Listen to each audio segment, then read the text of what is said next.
നിങ്ങളുടെ favourite shows ഇനി ഒരിക്കലും മിസ്സാവില്ല. ഇപ്പോൾ C5 കാണും നിങ്ങളുടെ ഫേവറേറ്റ് ഷോസ് തികച്ചും സൗജന്യമായി. അംബിക മേഡം, ശേഖരൻ സാറിനെയും യാമിനി മേഡത്തിനെയും കൂടെ കൊണ്ടുപോകുന്നില്ലേ? അവരും ഇവിടെ ഉണ്ടല്ലോ. ശേഖരനും യാമിനിയോ? നീ ഇപ്പൊ എവിടെയാ? ഞാൻ ദേ വീട്ടില്. നീ എത്രയും പെട്ടെന്ന് നമ്മുടെ ശ്രീകൃഷ്ണസ്വാമി ക്ഷേത്രത്തിൽ പോണം. അവിടെ ചെന്നിട്ട് അവിടുത്തെ മാരേജ് രജിസ്റ്ററിൽ ഇന്നലെ രജിസ്റ്റർ ചെയ്ത കല്യാണങ്ങളുടെ കൂട്ടത്തിൽ ഋതികയുടെയും രാജുവിന്റെയും പേരുണ്ടോന്ന് ചെക്ക് ചെയ്യണം. ആ ചെയ്യാമേ. പറ്റുമെങ്കിലേ ആ രജിസ്റ്റർ എടുത്തുകൊണ്ട് നീ രാജുവിന്റെ വീട്ടിലേക്ക് വരണം. ശരിയമ്മേ, ഞാൻ ഇപ്പൊ തന്നെ ഇറങ്ങാം. ശരി മോളെ ഋതികേ, നീ എത്ര കള്ളം പറഞ്ഞാലും അതൊന്നും ഈ അംബികയുടെ അടുത്ത് വില പോവില്ല. നിന്റെ കള്ളത്തരം ഞാൻ ഇന്ന് പൊളിച്ച് കൈ തരും. ആ രജിസ്റ്ററും കൊണ്ട് ദീപക് ഒന്നിങ്ങ് വന്നോട്ടെ.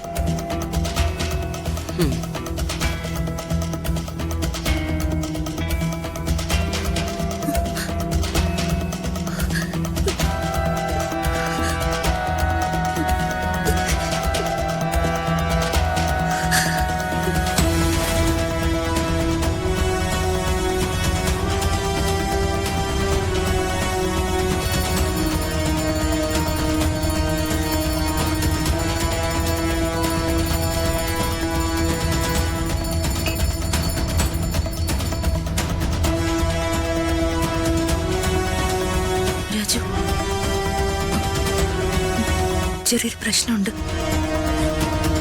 എന്താ മാഡം? പിന്നെ പറയാം.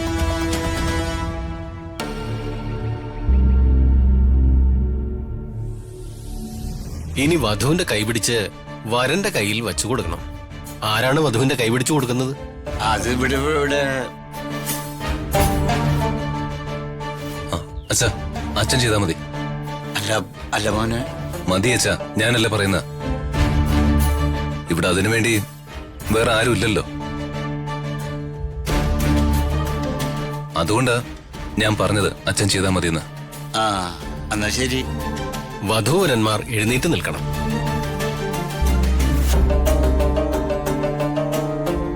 ഇനി കൈപിടിച്ചു കൊടുക്കാം.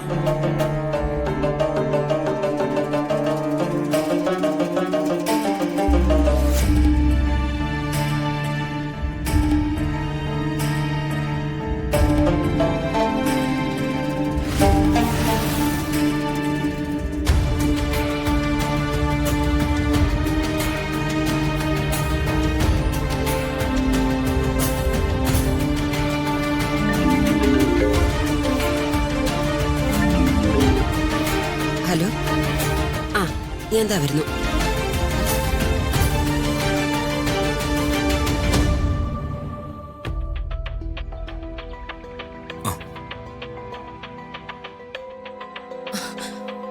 എന്തായി? നീ അന്വേഷിച്ചോ? അന്വേഷിച്ചു. ആ അവളുടെ പേര് രജിസ്റ്ററിലുണ്ട്. ദേ നോക്കി.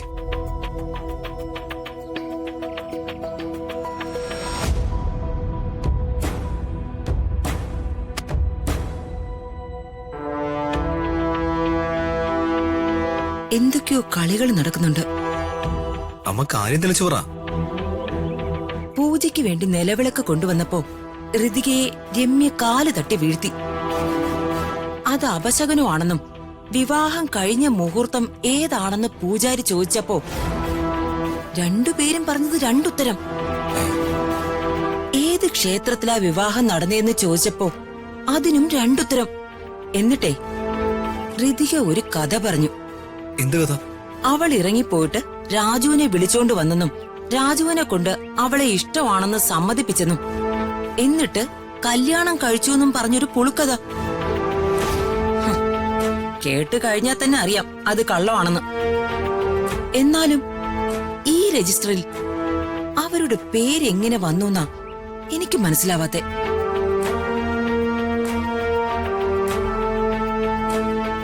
ഇതൊക്കെ ഞാൻ മുൻകൂട്ടി കണ്ടിരുന്നു. അതുകൊണ്ട് അതിനുവേണ്ട കാര്യങ്ങൾ ഞാൻ ചെയ്തു.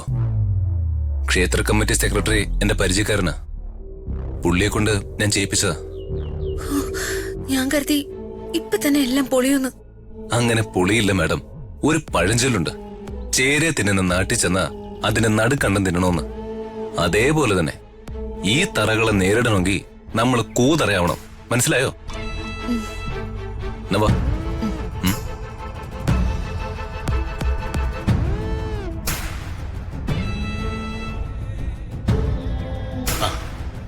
എന്നാ പിന്നെ ഞാനങ്ങോട്ട്. ഓ ആ. ഓ എന്നാ പിന്നെ ഞാൻ ഇറങ്ങിക്കോട്ടെ. അംബിക മാഡം വന്നതിലും പൂജയിലും പങ്കെടുത്തതിലും ഒരുപാട് നന്ദിയുണ്ട്. ഞാൻ വിചാരിച്ചത് മാഡത്തിന് ഞങ്ങളോടൊക്കെ വലിയ ദേഷ്യാന്നാ. അയ്യോ, എനിക്കെന്തിനാ നിങ്ങളോട് ദേഷ്യം? എന്തൊക്കെ പറഞ്ഞാലും നമ്മളൊക്കെ മനുഷ്യരല്ലേ. അതിലെ വലിപ്പ ചെറുപ്പമൊന്നും നോക്കേണ്ട ആവശ്യമില്ല. എപ്പോഴാ എങ്ങനെയാ ഒരു മനുഷ്യൻ മറ്റൊരു മനുഷ്യന് ഉപകാരപ്പെടുക എന്ന് പറയാൻ പറ്റില്ലല്ലോ. അത് മാഡം പറഞ്ഞ കറക്റ്റാ. ശരി. ആ ശരി. ആ. പോട്ടെ മോളെ. ഞാൻ ഇടയ്ക്കിടയ്ക്ക് പ്രതാപൻ അറിയാതെ വരാം. രാജു, അംബിക മാഡം, ശേഖരൻ സാറിനെയും യാമിനി മാഡത്തിനെയും കൂടെ കൊണ്ടുപോകുന്നില്ലേ? അവരും ഇവിടെ ഉണ്ടല്ലോ. ശേഖരനും യാമിനിയോ ഇവിടെയോ? എന്നിട്ട് പൂജ നടക്കുന്ന സമയത്തൊന്നും കണ്ടില്ലല്ലോ. അവരെ അകത്തുണ്ട്, ഞാൻ വിളിക്കാം. ശേഖരൻ സാറേ, യാമിനി മാഡം.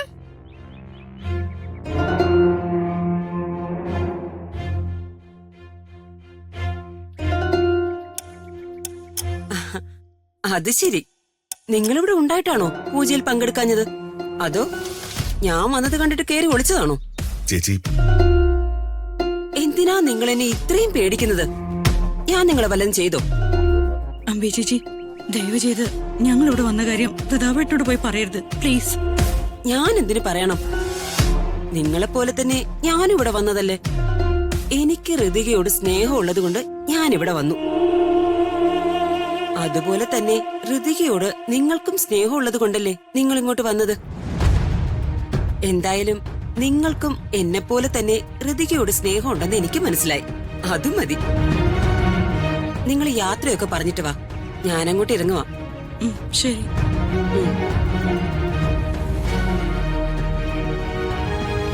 ഞങ്ങളെന്നാ ഇറങ്ങട്ടെ മോളെ. ശരി ചെറിയമ്മേ, ഒരു കാര്യം പറയാനുണ്ട്. അമ്മായി ഇത് അച്ഛനോട് പറയും. ഇനിയിപ്പൊ എന്ത് ചെയ്യും? എന്തായാലും വീട്ടിലേക്ക് പോയാലേ പറ്റൂ.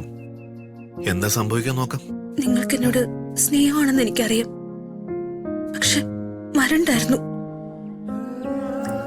ഞാൻ കാരണം ഇപ്പൊ നിങ്ങൾക്കും കൂടി പ്രശ്നമായി. മോൾ അതിനെക്കുറിച്ച് ആലോചിച്ച് വിഷമിക്കുകയൊന്നും വേണ്ട. സംഭവിക്കാനുള്ളത് സംഭവിച്ചുകൊണ്ടേയിരിക്കും. അതങ്ങനെയാ. മോള് സന്തോഷത്തോടെ ഇരിക്കേ. ഞങ്ങൾക്ക് അതാണ് വേണ്ടത്, അല്ലേ അമ്മിനി? അതെ, പോട്ടെ മോളെ. പറ്റുമ്പോഴേക്കും ഞങ്ങൾ വരാം. ശരി. ഡൗൺലോഡ് ചെയ്യൂ C5 ആപ്പ്. കാണൂ എല്ലാ എപ്പിസോഡുകളും സൗജന്യമായി.